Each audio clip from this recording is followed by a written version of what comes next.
15 years. That's how long Emma and I were together, through broken apartments, long nights, shared dreams, and the kind of laughter that used to echo in the small corners of our lives. I thought we were unbreakable.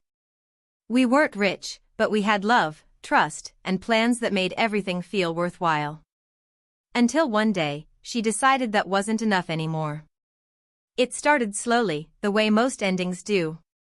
She began coming home later, blaming work dinners and project deadlines. She used to kiss me on the forehead every night, then, that stopped too. I told myself it was just a phase.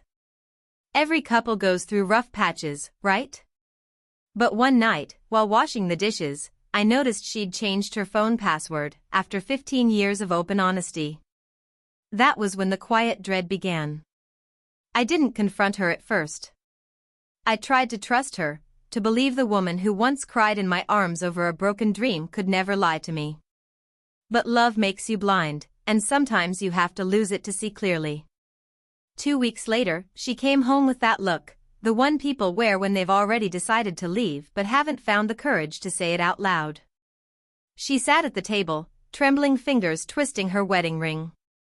"I can't do this anymore, James," she said softly. "Do what?" I asked, though deep down, I already knew. "This," she whispered. "Us. This life. I feel stuck. I feel lost." My throat tightened. "We can fix it," I said. "We always fix things." She shook her head, tears slipping down her cheeks. "It's not about fixing, James. It's about growing. And I think I need to do that, alone." She left that night. 15 years, gone in one quiet bag of clothes and a door that closed without slamming. The weeks that followed were brutal. The silence was deafening. I'd wake up expecting her beside me, then remember she wasn't coming back. Friends tried to comfort me. "She'll realize what she lost," they said, but at that time, it didn't matter. I'd already lost the person who used to be my everything. Then I saw her again, 3 months later. I ran into her at a cafe downtown. She looked radiant, younger, lighter, like the weight of our marriage had been lifted off her shoulders. Sitting across from her was a man, sharply dressed, confident, laughing at something she said. Their hands brushed across the table, and she didn't even flinch. That's when it hit me, she hadn't left because she was lost. She'd left because she'd already found someone else. It broke me, but I didn't confront her. I walked away, silently. Sometimes dignity is the last gift you can give yourself. Over time, I rebuilt.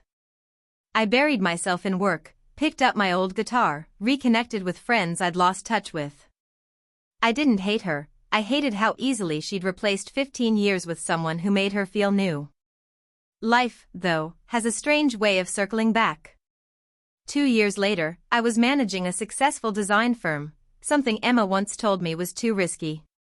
My life was stable again.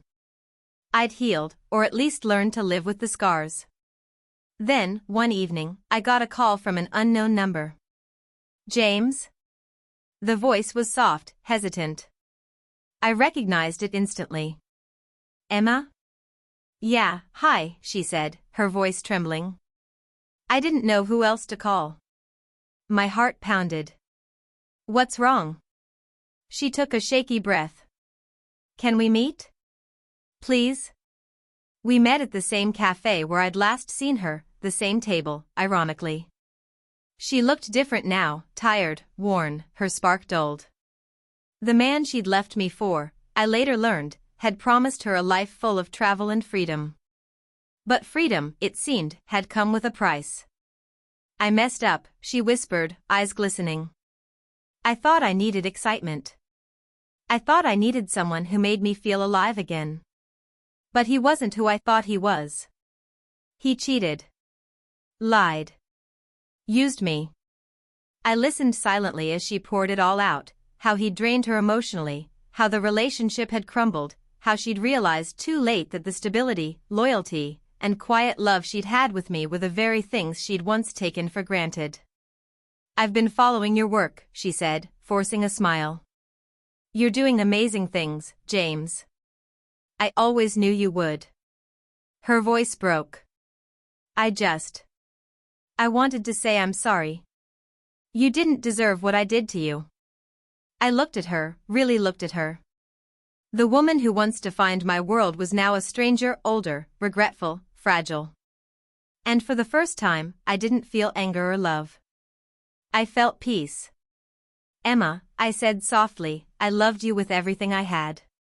But you didn't just leave me, you left the version of yourself that loved me too. And that person's gone. Tears rolled down her cheeks. So there's no chance? I smiled faintly.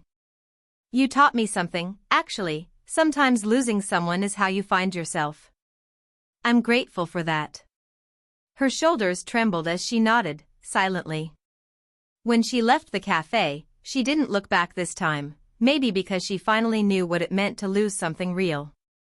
A few months later, I heard she'd moved back to her hometown, living quietly, working at a small floral shop.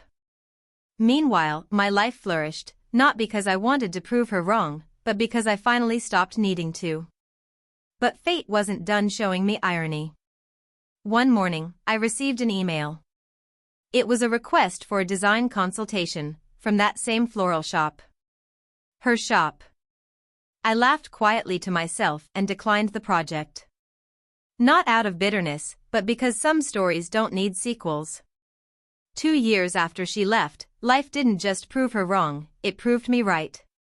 Love isn't about chasing the thrill, it's about standing still with the person who makes standing still feel like peace. She left in search of happiness. I stayed and built mine from the ruins she left behind. And in the end, that's how life balances itself. The one who leaves learns regret, while the one who stayed learns to rise.